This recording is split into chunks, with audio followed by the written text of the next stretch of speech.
Hey guys, welcome back with me again in this channel. On today's tutorial, I'm going to show you how you can add a calendar date picker on the Google Sheets.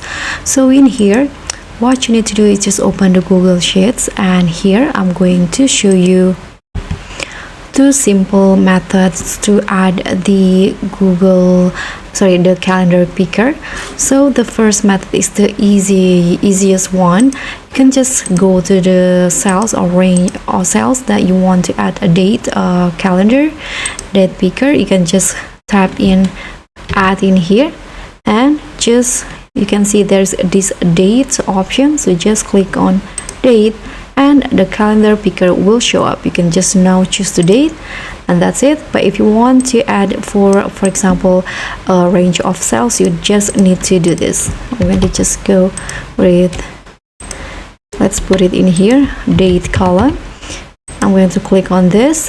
Now go to data and tap on the data validations.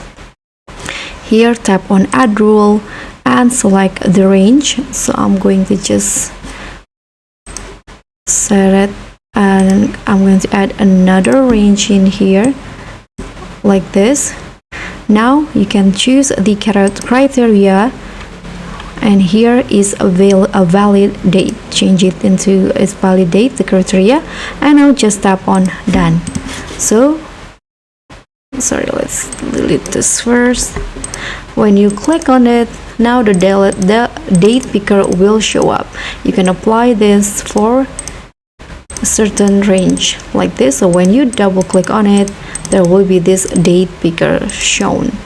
So that's all from me. Thank you so much for watching. Don't forget to like, comment, and subscribe. Also click on the thanks. Bye.